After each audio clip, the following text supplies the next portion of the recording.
días, hermanos. Que el Señor les bendiga, les llene de mucho gozo. Pues nos gozamos de estar nuevamente con ustedes, poder compartir la palabra del Señor. Y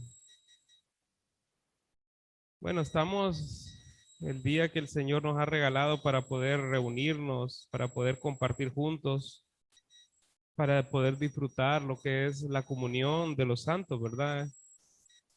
Como cuando, les pongo este ejemplo, creo todos los domingos, como cuando se celebra un cumpleaños en la casa y todos los hermanos llegan con sus familias, donde los abuelos, y se reúne esa gran familia y se disfruta mucho, ¿verdad? Se platica, se convive, se come, se comparte. Y eso es, hermanos, eso es la iglesia, es una familia. Y los domingos son la oportunidad que tenemos de convivir, de compartir, de platicar un poquito de eso que ha pasado en nuestras vidas, de cómo Dios nos ha animado de semana a semana, cómo Dios nos ha alentado, ha sostenido también esta semana. Para eso son los fines de semana, hermanos, no solo para venir, no solo es un tiempo para sentarse y ver qué van a cantar los hermanos de alabanza o qué va a predicar el pastor, sino que el fin de semana es un tiempo de venir a dar al Señor, venir a darnos a nosotros mismos. Entonces, hermanos, antes de comenzar con la predicación, bueno, hoy voy a comenzar con los anuncios, porque son anuncios de más de carácter de personal.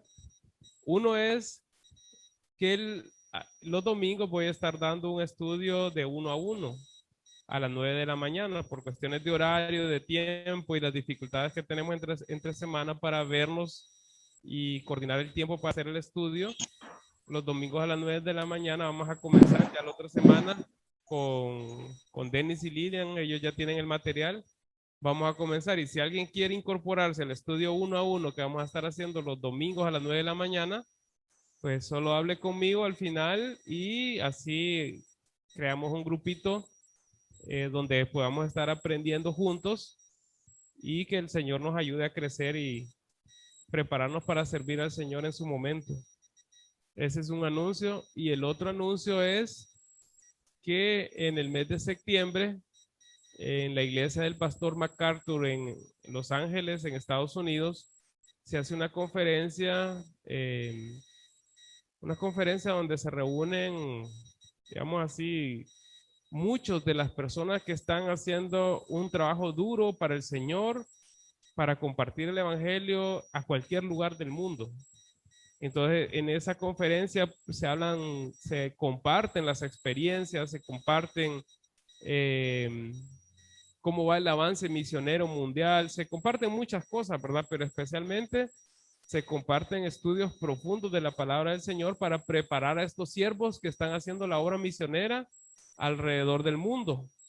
La Iglesia Impacto tiene ya varios años de estar participando en esta conferencia y este año, pues quiero decirles que vamos a tener una bendición súper grande como iglesia. Del año pasado, ya Iglesia Impacto San Pedro Sula ha logrado mandar a sus representantes. Impacto Tegucigalpa Norte ya han mandado representantes. Impacto Tegucigalpa Sur, que es nuestra iglesia madre, por decir así, ya llevan varios años participando en esta conferencia. Y este año también Iglesia Impacto Choluteca va a tener su representante en esta conferencia, que es nuestro hermano Juan Benito Guevara. Juan Benito va a viajar a Estados Unidos a participar de este evento y a prepararse, ¿verdad? Esta es una obra misionera, es una labor misionera de parte de nuestra iglesia. Y como es una actividad de la iglesia, como es una actividad que estamos haciendo para extender el reino de los cielos y para prepararnos, ¿verdad? Luego Juan Benito va a venir y va a compartir con nosotros la experiencia, lo aprendido y seguramente va a contagiar sus ánimos con nosotros. Entonces, como ir a Los Ángeles no es como ir de aquí a Choluteca, como ve, de aquí a Tegucigalpa cuando nos invitan, ¿verdad? Que que participemos en una actividad de la iglesia, que nos vamos, agarramos los carros y en el mismo día o de un día para otro vamos y regresamos y no genera de repente un gasto tan alto para nosotros. Ir a Los Ángeles sí es un tema diferente. Y yo quisiera retarles a todos como iglesia a que todos participáramos, que hagamos de esta actividad una actividad de iglesia, no una actividad de persona. ¿Por qué? Porque va un misionero de parte de la Iglesia Impacto Choluteca, así que la responsabilidad es de todos nosotros de participar. Así que yo quiero animarles a algo, que aparte de su ofrenda, de la ofrenda que han propuesto delante del Señor, que ustedes van a estar participando mes a mes, semana a semana, como ustedes lo han establecido, aparte de ese compromiso que tienen con el Señor, que podamos aportar una ofrenda especial que va a ser dedicada exclusivamente para el viaje misionero. Entonces, yo quiero pedirles que si quieren, esto es voluntario, ¿verdad? No es algo, no es imposición, no es algo a la fuerza. Si en nuestro corazón Dios pone el deseo de participar de esta obra misionera, pues que en el sobre, aparte de su ofrenda, usemos dos sobres diferentes, ¿verdad? Un sobre donde aportamos lo que hacemos normalmente, como ustedes ya saben, sin poner nombres, sin poner nada, porque es algo delante del Señor, pero que también podamos dar otro sobre, no para que pongamos nuestro nombre ni nada de eso, sino que en el sobre lo único que apuntemos sea viaje misionero. Y con eso vamos a saber las personas que toman la cajita y cuentan el dinero, van a apartar todos los sobres que digan viaje misionero y esos fondos van a ser usados exclusivamente para apoyar a nuestro hermano que va a hacer este viaje y nos va a representar como iglesia. Y yo quiero decirles algo, hermanos. La Biblia dice que Dios bendice al dador alegre. Es la bendición de Dios la que va a estar con nosotros, no porque estemos negociando con Él, simplemente porque Él es así. Dios es así. Dios quiere bendecirnos y Dios bendice al dador alegre. Así que hermanos, ya saben, vamos a estar, ahorita vamos a hacer todo el mes de lo que falta de julio y todo el mes de agosto. Vamos a estar recolectando esa ofrenda especial y esperamos que el Señor pues provea para aprovechar estas obras, estas oportunidades de capacitación misionera que vamos a tener y que nosotros nos sintamos parte del avance de la palabra de Dios a nivel mundial. Ok, hermanos, ya ahora entrando sí en la predicación, busquemos el libro de Filipenses. Si ustedes tienen el boletín a mano, pues ahí pueden hacer sus anotaciones. Si alguien no tiene el boletín, pues puede hacer de repente, alguien de los que está aquí no tiene boletín a mano para ver si le podemos facilitar uno.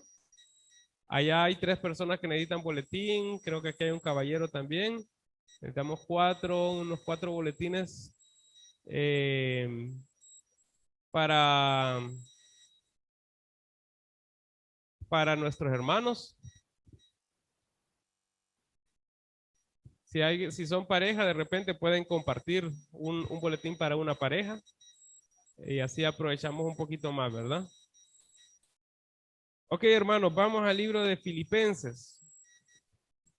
Antes de leer la palabra del Señor, quiero pedirles algo. Acompáñenme a orar y que sea nuestro Dios, que sea nuestro Señor realmente, que abra los oídos de nuestro entendimiento y sea Él el que nos lleve la verdad a la palabra y que su palabra se vuelva real en nuestras vidas.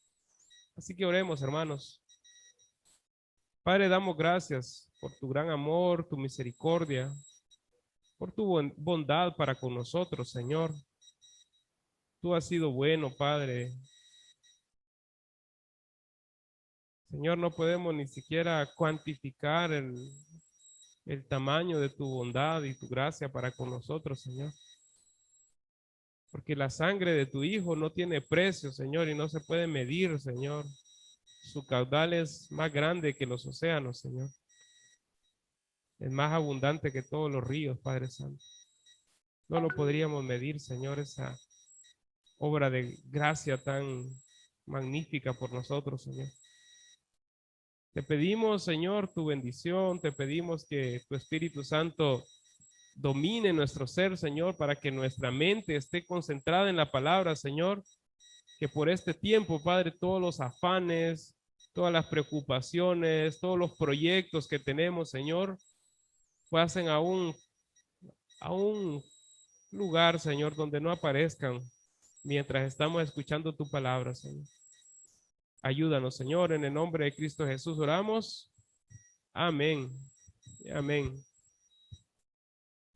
Ok, hermanos, vamos a leer el libro de Filipenses, capítulo 2. La carta escrita a los Filipenses, una carta escrita por Pablo.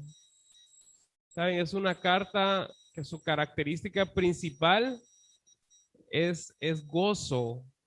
Algunos estudiosos le llaman la carta del gozo. Es una carta que transmite mucho, pero mucha alegría, su esencia, su naturaleza, su contenido. Es una carta que está llena de alegría, de gozo. Saben que casi todas las iglesias, casi todas las cartas tienen como puntos doctrinales y algunas cosas que el apóstol está tratando de corregir por medio de sus escritos. Y está como insistiendo en que se corrijan algunas cosas doctrinales, algunas malas prácticas, malas enseñanzas en iglesia, pero la carta de los Filipenses no tiene ninguno de estos aspectos, no hay correcciones doctrinales, no hay como aliento por desánimo y cosas así, es diferente esta carta, tiene unas características muy bonitas, es una carta que trae mucho, que expresa mucho gozo. El único tema que realmente se señala y se ataca en esta carta como una necesidad de la iglesia es la necesidad de permanecer unidos. Ese es uno de los aspectos que se manifiesta en esta carta. Y se mencionan algunas personas ahí, e incluso se mencionan por nombre, que tienen algún conflicto y se les exhorta a resolver sus conflictos personales para que se preserve la unidad de la iglesia. Pero aparte de ese llamado de atención, todo es como una recordatorio de la obra, de la gracia de nuestro Dios. Entonces, exhortar a permanecer con una actitud adecuada. Es muy bonita la carta. Ahora, quiero decirles algo. Con todas estas peculiaridades de la carta, el lugar donde fue escrito fue la cárcel. El apóstol no hablaba de gozo estando en un hotel. ¿Se imaginan nosotros, verdad? Nos mandan a hacer un viaje allá de repente por Roatán y estamos en los arrecifes con aquella agua muy bonita y todo eso. De repente escribimos una carta y decimos, hermanos, la vida es bonita, ánimo, hay que perseverar en el Señor, las cosas van bien. No tengan cuidado de mí, yo estoy bien, estoy tranquilo, hermanos, sigan orando por mí. Pero estando ahí en medio de los arrecifes, como que tendría a ser, tendería a ser fácil escribir bajo este corazón gozoso. Pero si yo estoy en una cárcel, si mis pies están encadenados, si no puedo moverme, salir de un lugar, si no puedo recibir a mis familiares, si no tengo alimento, el que yo deseara, escribir de gozo en esas situaciones, hermanos, solo el poder de Dios y la gracia de Dios puede hacer que una persona exprese gozo en medio de esta situación. Y así es nuestro Dios, hermanos. Ese es el Dios que nosotros adoramos, el Dios que en medio de cualquier circunstancia, en medio de cualquier situación difícil, nos llena de gozo, nos llena de mucha alegría. Y no es que nos hace ignorantes de nuestros problemas o de nuestras necesidades, simplemente aquí hay un poder superior que cambia nuestros corazones y nos llena de gozo. Y eso es algo que el mundo no puede comprender y no puede entender, porque el mundo quiere que si nosotros tenemos problemas, que nos amarguemos, que nos enojemos y que tengamos la misma actitud de ellos porque tenemos problemas y que terminemos reventando con las personas, enojándonos, hablándoles fuerte, hablándoles áspero, porque tenemos problemas y porque pasamos un mal día. Y el mundo no puede comprender cómo en medio del día más difícil nosotros podríamos llegar a nuestra casa, ver a nuestra esposa y decirle y hablarle bonito, ¿verdad? Hablarle tranquilo y que nuestra esposa reciba de nosotros el amor que se merece. Igual la esposa tuvo un día muy difícil, un día muy duro, un día muy cansado y no viene a tirarle todo su carga y todo su estrés a su esposo, sino que le dice, esposo, aquí estoy para consentirte, para hacer que tu día sea bonito. En el mundo no comprende eso, pero Dios y el poder de su Espíritu Santo hacen que eso sea real en nosotros. Ahora, no quiere decir que esto venga de gratis, hermanos. Hay que trabajar, hay que esforzarnos.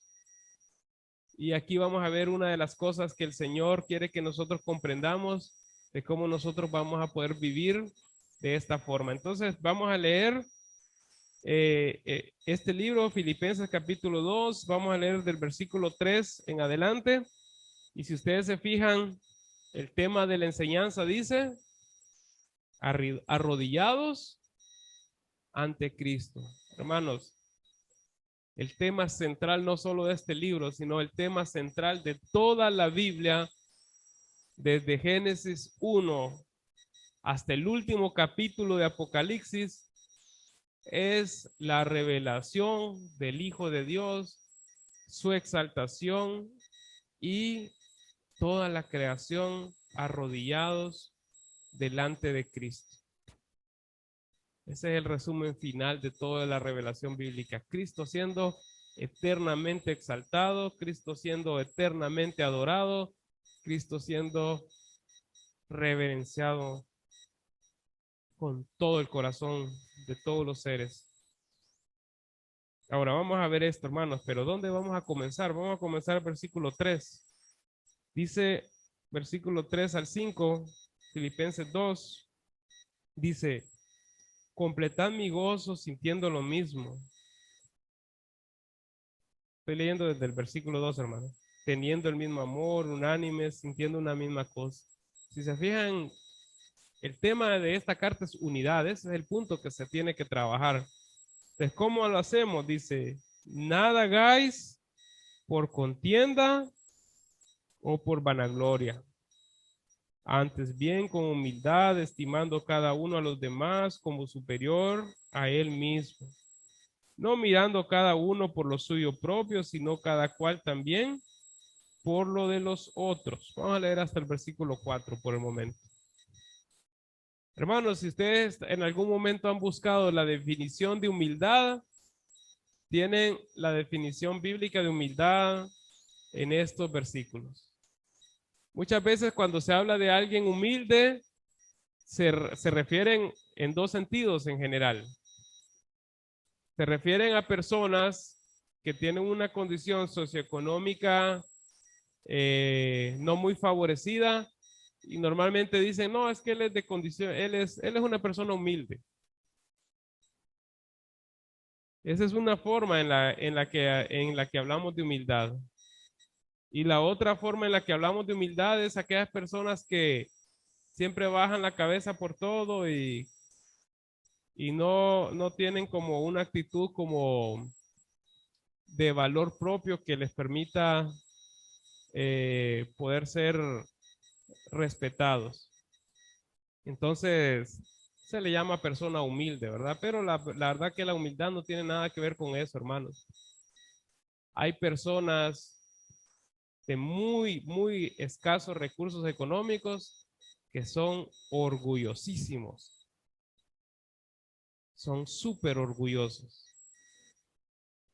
Y hay personas que están bajo autoridad de otros y siempre están diciendo que sí, pero son súper orgullosos. También estos son el caso de personas de repente que tienen un empleo y saben que si le dicen que no al jefe, pierden su empleo, ¿verdad? Entonces, en teoría dicen, no, yo tengo que estar aquí humilde porque si no, eh, me cortan la cabeza. Pero hermanos, eso no es humildad. La humildad bíblica es diferente, no tiene que ver con nuestra condición socioeconómica o con el cargo que ocupemos en algún lugar. La humildad dice aquí que dice, nada hagáis por contienda o por vanagloria, antes bien con humildad, estimando cada uno a los demás como superior a él mismo. Entonces, ¿quién es una persona humilde? Es aquella persona que puede ver a los demás como superior a él mismo. Es aquella persona que no está buscando ser contenciosa ni estás queriendo ser vanagloriada. Una persona contenciosa no es una persona humilde. Una persona que busca vanagloria no es una persona humilde. Hermanos, aquí en la iglesia se nos da muchas situaciones como esta, ¿verdad? Personas que de repente están sirviendo al Señor y muestran alegría, muestran ánimo, muestran gozo, pero de repente como que esa alegría, ese gozo, ese ánimo va como en línea creciente, ¿verdad? Y miramos al hermano muy animado, muy gozoso, participativo en un montón de actividades de la iglesia, y de repente vemos que el hermano empieza a decaer y a decaer y a decaer y a decaer en sus ánimos. Y a veces cuando uno habla y empieza a indagar un poquito qué es lo que pasó, de repente el hermano dice, es que a mí yo me esforcé mucho y nunca me agradecieron y siempre tuvieron preferencia con otro. Entonces, ¿qué es lo que estaba buscando este hermano con su servicio? Estaba buscando ser reconocido. Estaba buscando reconocimiento. ¿Saben cómo se le llama a buscar reconocimiento, buscar que se le agradezcan por las cosas que estamos haciendo? Vanagloria, hermanos. Muchas veces cuando estamos haciendo algo, lo que estamos es buscando vanagloria, buscando que se nos diga, muy bien, hermano, excelente trabajo. Y hermano, y si se lo decimos, no es que está malo que le digamos y le reconozcamos el trabajo que está haciendo un hermano. El problema no está en reconocer el trabajo y animar a los hermanos a seguir haciendo lo mismo y a seguir mejorando. El problema es cuando en mi corazón, si yo no recibo esas palabras, se me vinieron abajo los ánimos. Porque no hubo alguien en la iglesia que notara la gran obra y la gran tarea que estoy haciendo yo aquí en la iglesia. Si eso es así, hermanos, eso es vanagloria. Pero si yo puedo venir aquí y hacer mis tareas y decir, Señor, esto es para ti, y gozarme con lo que estoy haciendo, y si en ningún momento viene una palabra de aliento, de felicitación, de reconocimiento, y si aún así yo puedo mantener gozo en mi corazón y aún así puedo seguir sirviendo de la misma manera, hermanos, eso es el tipo de servicio que le agrada al Señor. ¿Por qué? Porque no está buscando ser vanagloriado. Y el otro extremo es cuando es por contienda. Es que yo me voy a esforzar mucho porque las cosas sean bien hechas para mostrarle al hermano que yo sí puedo hacer las cosas bien. Y se empiezan a ver como un tipo de pleito en la iglesia, ¿verdad? Por ver quién es el que está sirviendo mejor o por ver quién es el que está haciendo bien las cosas, quién se está esforzando más para que se le reconozca su servicio. Hermanos, eso no es humildad, eso no es lo que el Señor quiere. ¿Recuerdan lo que pasó con Ananías y Zafira? Vieron que unos hermanos habían vendido un lote y que habían dado la ofrenda íntegra a la iglesia, y seguramente la iglesia se gozó mucho con la ofrenda de este hermano. Y Ananías y Zafira dijeron, vamos a hacer lo mismo, queremos que se nos reconozca de la misma manera. Vendamos un terreno, pero solo demos la mitad y digamos que lo vendimos por ese precio y que estamos dando todos para que tengamos el mismo reconocimiento. ¿Es que estaba buscando Ananías y Zafira? Una gloria, ¿verdad? ¿Cómo terminaron ellos? Terminaron en una tumba, porque el Señor quiso poner un precedente de que la iglesia no es ni para mentirle al Espíritu Santo, ni para mentirle a los hermanos, ni para buscar vanagloria.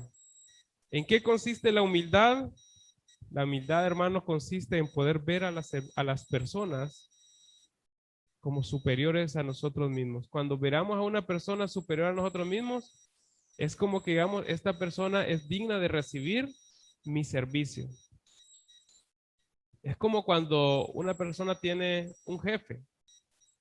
Si el jefe le pide algo, su actitud de servicio está presta, ¿verdad? Obligada, pero presta. ¿Por qué está presto la persona a ser servicial para con su jefe? Porque comprende que es su jefe, porque comprende que está en una posición superior. Entonces, por eso no le cuesta recibir instrucciones y recibir órdenes de su jefe, las recibe y las acata y está presto a obedecer. ¿Por qué? Porque es su jefe. Pues la idea de humildad es que nosotros pudiéramos ver a las demás personas como que están en un grado, en una escala superior a nosotros, para que nosotros podamos ofrecer un servicio voluntario, presto, dispuesto y hacerlo todas las veces que sea necesario. Es una actitud de servicio. Humildad es una actitud de servicio. Entonces no importa si yo tengo mucho dinero o no tengo dinero. Si yo tengo mucho dinero, yo puedo tener esa misma actitud para con mis hermanos. Y puedo hacerles ver a mis hermanos y decirles, hermanos, yo estoy aquí para servirles. Cuenten conmigo en lo que yo pueda ayudarles. Y que sean palabras sinceras. Y si yo no tengo tampoco mucho dinero, puedo venir y decir lo mismo, hermanos, yo estoy aquí para servirles y cuenten conmigo para que yo pueda ayudarles. Si se fijan, no importa dónde, en qué lado esté, mi actitud puede ser exactamente la misma. Obviamente, de repente nuestra capacidad de ayudar en ciertos aspectos va a cambiar, pero mi actitud no se va a diferenciar del uno y del otro. De repente, si un hermano tiene un carro y en su actitud de servicio dice, hermano, si usted necesita ayuda, si usted necesita transporte, cuente conmigo, yo lo voy a traer y yo lo voy a dejar. Y no hay problema, hermano, porque aquí estoy para servirle. Entonces el hermano pudo ofrecer ese servicio. De repente, si un hermano no tiene un vehículo, no podría ofrecer ese servicio, pero no quiere decir que no se puede poner a la disposición del hermano. No quiere decir que no puede servir al hermano. Hay otras formas de servir, de servirnos unos a los otros, y hay muchas formas que no tienen que ver en absoluto con nuestra capacidad económica. Saben, hermanos, algo que, bueno, que a mí nos han llenado de gozo en algunos momentos en nuestra familia. Recuerdo algunos momentos de repente cuando mi esposa acaba de tener a algunos de nuestros hijos y habían hermanos que nos decían, hermanos, no se preocupen, yo les voy a estar llevando la comida estos días para que Tela pueda descansar, para que ella esté tranquila y para que el pastor pueda estar siempre dedicado a las actividades de la iglesia. Entonces no se preocupe, hermano, nosotros nos vamos a encargar, les vamos a llevar la comida. Y no solo eso, hermanos, hay hermanos que sean en momentos que hemos tenido difíciles. A mí me operaron una vez y eso me llevó a una incapacidad de más o menos algunos cuantos días. Y, y hubieron hermanos que estuvieron tan dispuestos a servirnos que hasta en algún momento dijeron, hermanos, si necesitan apoyo con el aseo de la casa, vamos a llegar y no se preocupe, que nosotros les vamos a echar la mano. Y efectivamente lo hicieron y saben, eso llena de tanto gozo el corazón de una persona cuando recibe muestras de amor, de humildad, de esa naturaleza, ¿verdad? La humildad es eso, es estar al servicio de la otra persona, es ofrecernos voluntariamente para servir. Porque, ¿saben? Cuando una persona, de repente los que están aquí, que han sido jefes de grupos de personas, ustedes pueden confirmarme a mí o negármelo, que cuando uno es jefe y tiene de repente varios empleados bajo su cargo, constantemente están llegando los empleados, jefe, necesita algo, le puedo servir en algo. Y pasa seguido. De repente no todos lo hacen, pero algunos muestran esa actitud de servicio hacia el jefe. Y saben, eso es humildad, hermanos. Eso es estar pendiente, no en el contexto laboral, sino en el contexto de la familia de Dios es estar atento y presente y presto para ver cómo nosotros podemos ayudar a los hermanos. No es una obligación impuesta para alguien. No es que tengo que decirle a este hermano, mire, hermano William, ayúdele a hermano perfecto. Por favor, ayúdele. Yo sé que con buena disposición y todo lo hace, ¿verdad? Es parte de la humildad. Pero humildad va más allá, va en el hecho de decir, antes de que alguien me diga, yo sé que mi hermano tiene necesidad y yo me voy a poner a su servicio. Y saben, podemos aplicar el concepto de humildad en cualquier aspecto de nuestra vida, no solo dentro de la iglesia.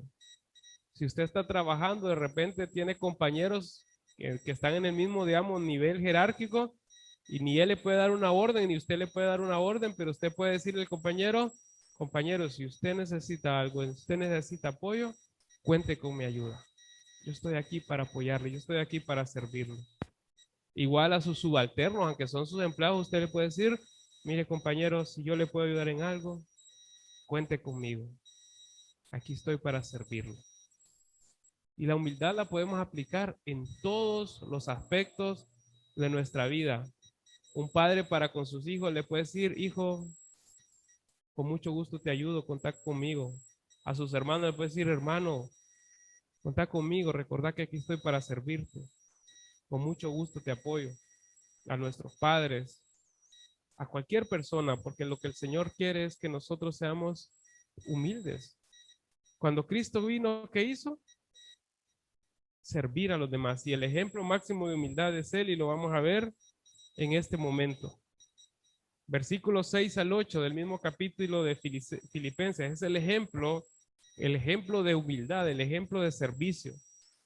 ¿Cómo, si nosotros queremos entender cómo aplicamos estos pasajes, Filipenses 3 y 4, y cómo lo aplicamos a nuestra vida, vamos a ver versículos del 5 hasta el 8. Ahí en el boletín está, lo puse mal. El primer punto de versículos 3 y 4 y el segundo punto, versículos del 5 al 8. Dice el versículo 5, haya pues en vosotros este sentir que hubo también en Cristo Jesús. ¿A quién le está escribiendo Pablo? A vosotros, ¿verdad? ¿Vosotros somos? Nosotros somos la iglesia. Haya pues en vosotros el sentir que hubo en quién? En Cristo, ¿verdad? Entonces, ¿quién es el ejemplo? Cristo. ¿Y quiénes van a imitarlo? Nosotros, ¿verdad? Entonces, haya en vosotros el sentir que hubo también en Cristo Jesús. ¿Y cuál es ese sentir? El cual, siendo en forma de Dios, no estimó el ser igual a Dios como cosa que aferrarse, sino que se despojó a sí mismo, tomando forma de siervo y hecho semejante a los hombres, y estando en la condición de hombre, se humilló a sí mismo, haciéndose obediente hasta la muerte y muerte de cruz. Ok, hermano, es el ejemplo supremo de humildad, al cual a nosotros se nos manda que imitemos, es el ejemplo de Cristo. Haya pues en vosotros este sentir que hubo también en Cristo Jesús.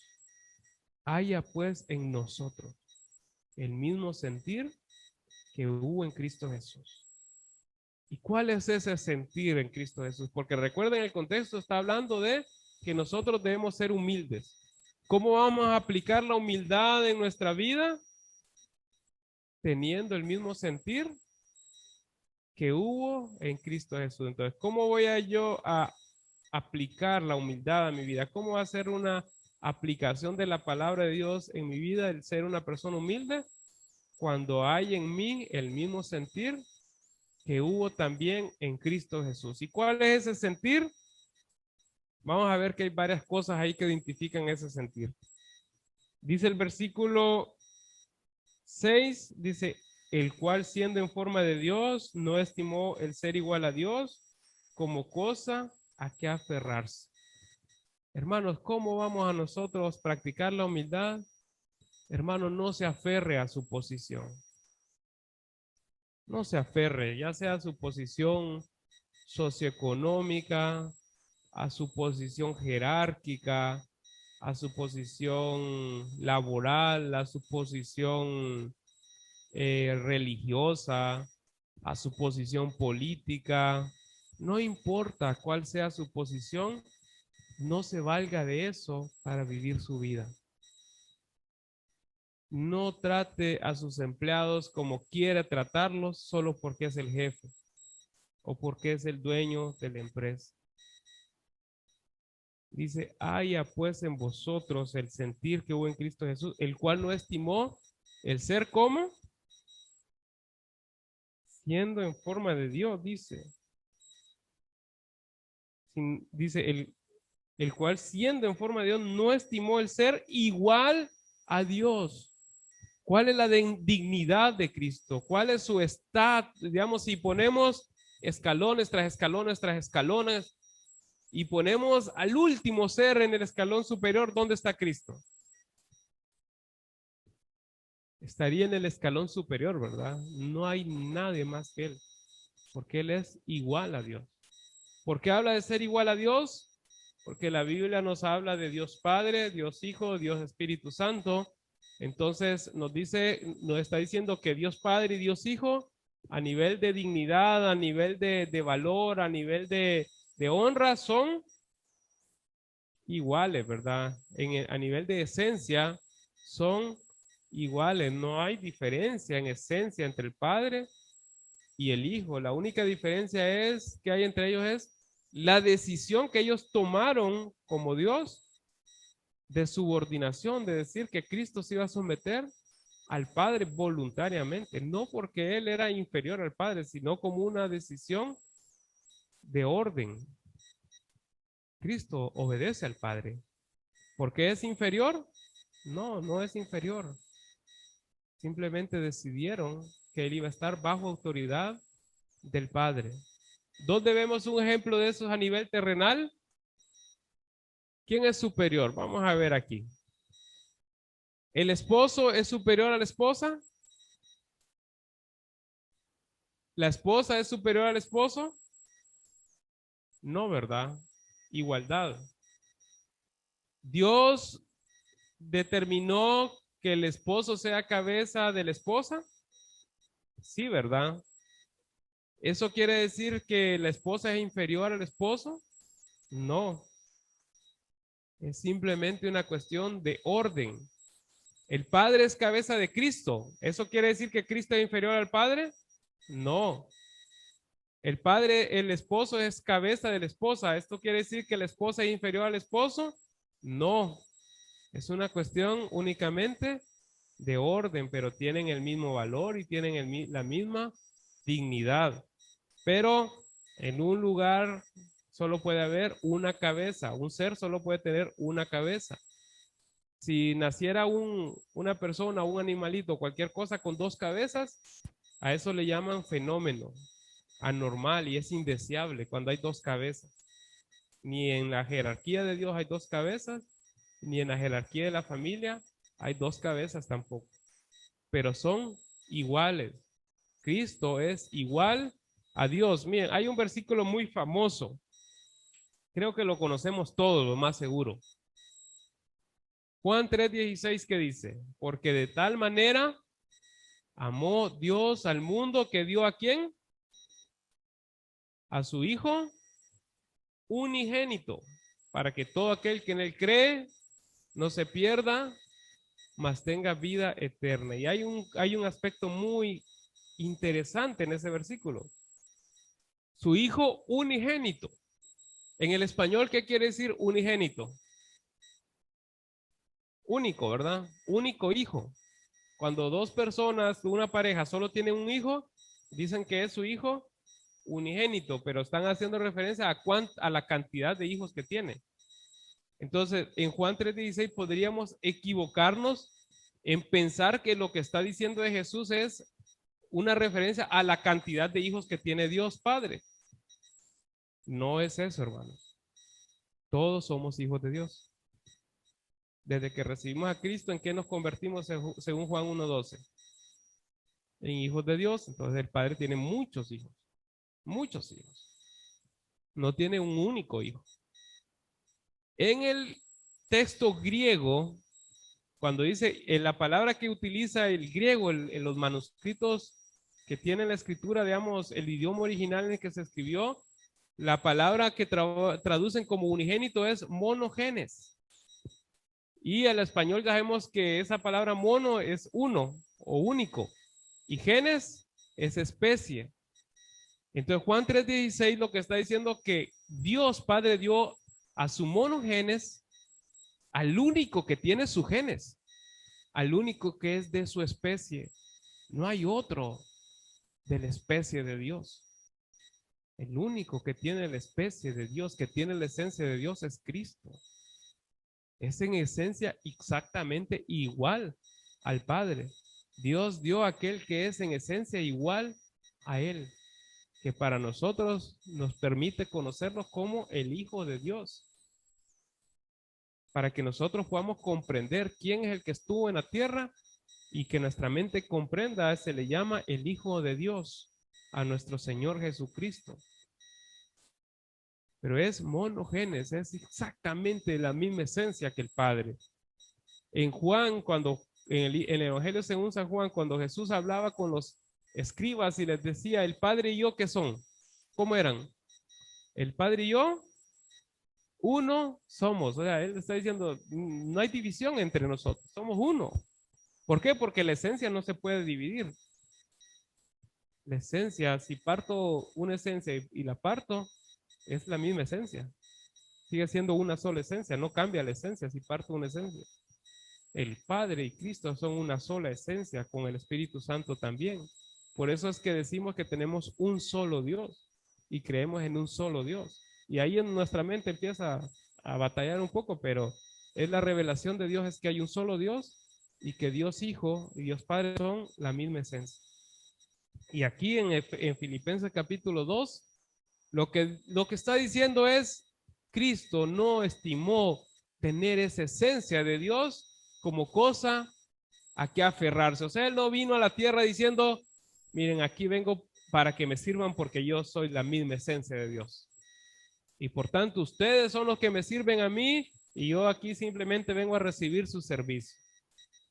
Cristo vino para servir y para dar su vida en rescate por muchos, dice la palabra de Dios. Él vino a ser servir.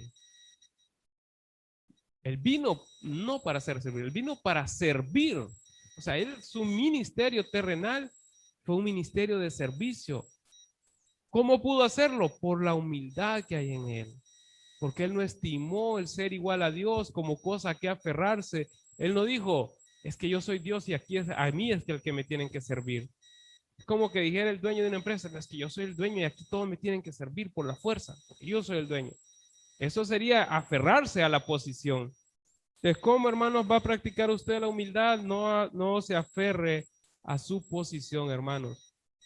Si usted Dios le ha llamado y le ha dado el cargo de diputado, de alcalde, de presidente, de regidor, de gerente, de administrador, de lo que sea que le quiera poner como título, si es el padre de la familia, si es el esposo, cualquiera que sea el título que usted quiera ponerle a su posición, hermano, no se aferre a eso. Estime a los demás como superior a usted mismo. No estime, no se aferre a su posición como Cristo no se aferró a su posición, no se aferró al ser igual a Dios, dice la palabra de Dios. Dice, siendo en forma de Dios, no estimó el ser igual a Dios como cosa que aferrarse. Sino, o sea, no hizo esto, sino que hizo lo otro. Sino, dice, sino que se despojó a sí mismo, tomando forma de siervo, hecho semejante a los hombres. Hermano, despójese, suelte su posición, despójese de eso. ¿Qué hizo Cristo? En vez de reclamar el ser Dios, dice que se hizo semejante a los hombres. Se puso en el mismo plano, hermanos. No se puso en un punto, en una posición de dignidad inferior, se puso en el mismo plano. Hermanos, si usted está en una posición más elevada y quiere mostrar humildad para con sus subalternos, póngase en la misma posición con ellos, póngase en una posición donde usted les pueda servir a ellos también. Eso no va a ser desmeritorio su posición. Eso no le va a generar irrespeto. Si lo hace con firmeza, si lo hace con humildad. No es que estoy hablando de ser una persona débil. Estoy hablando de ser una persona muy firme, tan firme que puede poner al nivel, se puede poner al nivel de sus inferiores sin que eso represente para él perder autoridad. Está hablando de mucha firmeza. La humildad tiene que tener mucha firmeza. Así como lo hizo Cristo. Cristo se puso en la condición de hombre, no para que los hombres lo mangoneen. En ningún momento él se puso en una posición donde los hombres tenían dominio sobre él. Él se puso en la condición de hombre porque vino a servirles, no porque perdió él el dominio. Él siguió siempre siendo un hombre firme y siguió teniendo dominio sobre la creación y sobre todas las criaturas. ¿Entienden? Humildad no es dejarse dominar, humildad es ponerse al servicio voluntariamente. Entonces se despojó de sí mismo. O sea, él dijo, yo me voy a poner en el mismo nivel que las personas que yo quiero ir a salvar, hecho semejante a los hombres. Ahora, fue un poco más allá de simple, se despojó, o sea, no se aferró a su posición, se despojó a sí mismo y todavía fue un poco más allá en su humildad. Y estando en la condición de hombre, se humilló a sí mismo, haciéndose obediente hasta la muerte y muerte de cruz. Se humilló, hermanos. Miren, algo muy bonito de la palabra del Señor, es que la palabra del Señor no le da autoridad a nadie que humille a otra persona. No puede venir el pastor a humillar a uno de los miembros de la iglesia, porque el pastor no está llamado a humillar a nadie, ni un líder llamado a humillar a otra persona, como ocurre en el mundo, ¿verdad? Que el que está en una posición alta se siente con el derecho de hablarle como quiera y humillar a los que están abajo de él. No saben, hermanos, qué hizo Cristo. A él no lo humillaron. Nunca nadie humilló a Cristo. Él se humilló a sí mismo. O sea, la acción de la humillación la realizó él mismo sobre su persona. Hermanos, nosotros no es que somos llamados a dejarnos humillar. Somos llamados a humillarnos a nosotros mismos. Es decir, somos llamados a renunciar a nuestra posición, a renunciar a nuestras posesiones para poder ponernos en una condición de siervo. Somos llamados a eso, hermanos. Somos llamados a estar dispuestos a servir a las personas. Y no solo eso, se humilló a sí mismo, tomó forma de siervo, se humilló a sí mismo. Hermanos, la humillación más grande de Cristo fue que Él permitió que los pecadores le tomaran y lo llevaran a clavar en una cruz. Nuestra cruz es bonita, hermano. Muy bonita, barnizada, pintada, lijada. La cruz de Cristo solo eran troncos rústicos a donde iban a llevar a clavarlo. Y saben, el tratamiento de la crucifixión solo se le daba a criminales que ya estaban descartados como lo peor de la sociedad. O sea, eran personas que se les había descartado la posibilidad de rehabilitación. Eran los más bárbaros, los villanos más grandes que se podían encontrar. Así trataron a Cristo, hermanos. Pero es porque Él mismo se humilló. ¿Por qué? Porque la misión de Él era traer vida, dar vida a las personas. Hermanos, si nosotros nos humillamos voluntariamente, dice en Primera de Pedro capítulo 5, y ese versículo sí quiero que lo lean junto conmigo. Primera de Pedro 5, creo que el versículo 6. Dice, humillaos pues bajo la poderosa mano de Dios para que Él los exalte cuando fuere tiempo. Hermanos, que nuestra humillación sea ante Dios. Recordemos eso, nosotros nos humillamos ante Dios. Nos ponemos en servicio de cualquier persona porque nuestra humillación es ante Dios. ¿Y qué va a hacer Dios con nuestra humillación? Para que Él los exalte cuando nosotros queremos, cuando sea tiempo, o sea, cuando sea el tiempo de Dios para reconocer nuestra humillación, el Señor nos va a exaltar, hermanos. Él no se va a quedar con nada. Lo que hayamos hecho para servirle, lo que hayamos hecho las veces que nos hayamos humillado para servir al Señor, el Señor lo va a recompensar, hermanos. En su momento el Señor lo va a recompensar. Si nosotros sirviendo al Señor perdemos nuestros bienes, el Señor lo va a recompensar. Si nosotros sirviendo al Señor recibimos insultos, el Señor lo va a recompensar.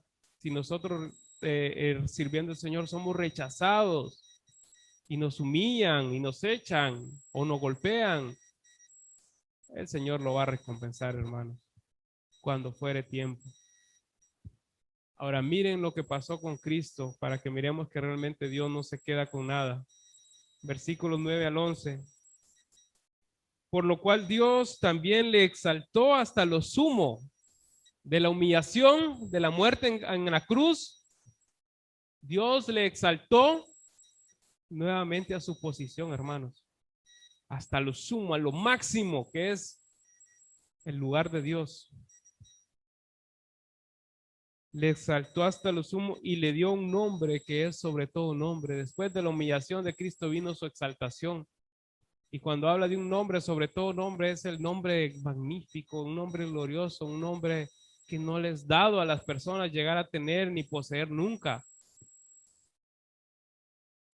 El nombre representa a la persona, el nombre representa la dignidad. En la Biblia, cuando hablan del nombre, están hablando de su dignidad. La dignidad de Cristo es una dignidad superior a toda la creación, hermanos. Ningún ser creado, ni nosotros, ni los animales, ni las plantas, ni los huestes celestiales que tienen grandes atributos y grandes poderes, a ninguno de ellos se le ha dado un nombre que es sobre todo nombre. Al único que se le ha dado un nombre que es sobre todo nombre es a Cristo Jesús, nuestro Señor. ¿Y qué va a pasar ante ese nombre?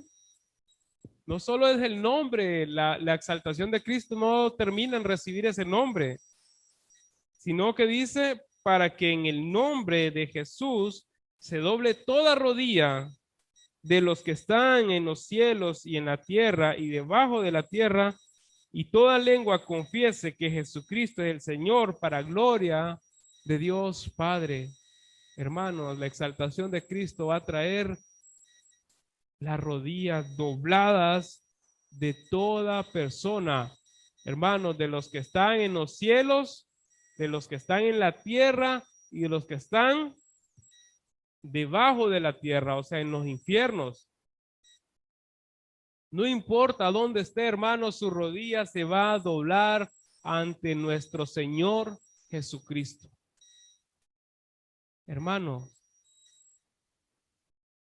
si yo voluntariamente doblo mis rodillas, voy a estar de rodillas gozoso y asombrado y feliz por estar con mis rodillas dobladas delante de ese gran Señor. Ahora, si no doblo mis rodillas voluntariamente, me van a quebrar las rodillas, hermanos, y voy a terminar de rodillas igual.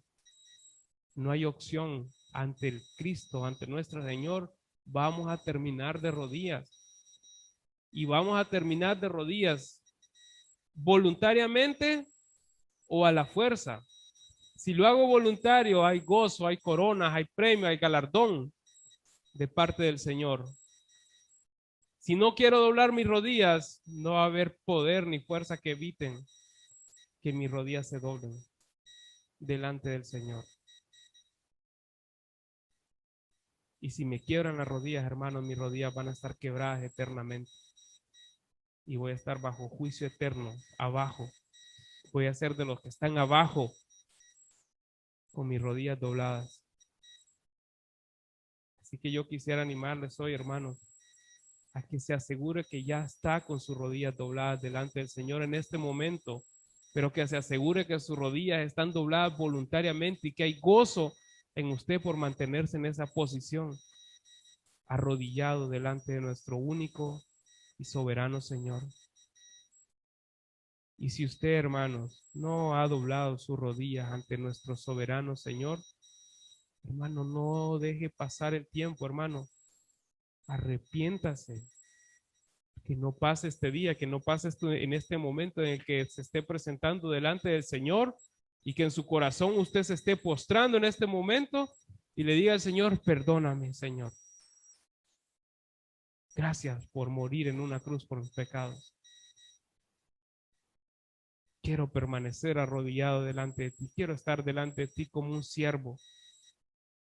Hermanos, y aún en la tierra, cuando los reyes de Inglaterra, que es una costumbre, caminan en un lugar público, que no lo suelen hacer muy frecuentemente, las personas se tienen que arrodillar y hacer reverencia ante esa persona, que es un humano simple.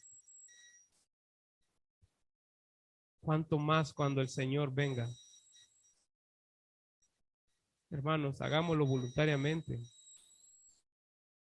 Presentémonos delante del Señor y humillémonos delante de Él. Reconozcamos nuestros pecados, reconozcamos que Cristo es el Señor, reconozcamos que Él tiene un nombre que es sobre todo nombre y pidámosle perdón. Dice Romanos 10, versículo 13, que todo aquel que invocar el nombre del Señor será salvo, hermanos. Dios no va a rechazar a ninguno, hermanos. Todo el que llegue a Cristo y se postre delante de Él, todos van a recibir salvación. No importa cómo sean nuestros pecados, no importa lo que nosotros hayamos hecho, todos vamos a recibir salvación. Hermano, pero si usted se endurece en este momento y si usted no quiere doblar sus rodillas delante del Señor, si no lo quiere hacer hoy, quiero decirle algo, hermano, siempre va a doblar su rodilla, pero se la van a quebrar y nunca más va a volver a levantarse de ahí. Porque nuestro Señor es digno de suprema alabanza. Él sí merece que nosotros estemos arrodillados delante de Él. Hermanos, esto representa eternidad y usted tiene que decidir en este momento si va a pasar la eternidad postrado de rodillas gozoso o si va a pasar la eternidad de rodillas sufriendo eternamente por no haber aprovechado las oportunidades que el Señor le da. Así que hermanos, es un momento de arrepentimiento, es un llamado de arrepentimiento, es un llamado a buscar a nuestro Señor. Solo usted mismo sabe cómo está su relación con Dios. Ninguna persona lo puede señalar, ni nadie lo puede juzgar. Usted es el único que sabe cómo está delante del Señor. Y sabe si realmente se ha rendido, arrodillarse es estar rendido, es haber entregado la vida. Solo usted sabe si verdaderamente se ha arrodillado o si sigue en pie luchando con el Señor. Si sigue en pie es como que le está diciendo al Señor, aquí estamos de tú a tú, a ver quién puede más. Hermanos, no lo hagamos de esa manera. Él puede más. Se los anticipo, Él puede más. Así que humillémonos delante de nuestro Señor. Humillémonos. Él ya lo hizo. Él ya se humilló. Ya nos mostró cómo hacerlo. Ahora es nuestro turno, hermanos. Hermanos, vamos a orar y vamos a orar que el Señor realmente llegue a lo más profundo de nuestro corazón y que examine y nos muestre si realmente hemos arrodillado, si nos hemos doblado nuestras rodillas delante de Él. Y si no es así, hermanos, pues hablemos en persona y revisemos realmente si ya están dobladas esas rodillas delante del Señor. Padre, gracias, Señor, por tu gran amor, tu misericordia, Señor. Tú eres bueno, Señor. Ya tu Hijo Jesucristo vino a dar el ejemplo, Señor, lo mandaste, si Él voluntariamente quiso venir a humillarse, a despojarse, a entregarse, a tomar forma de siervo, a humillarse como un humano, Señor. Un humano susceptible al dolor, al cansancio, al hambre, a la sed, a todo lo que nosotros padecemos, al- a la muerte, Señor. Y se murió hasta la muerte.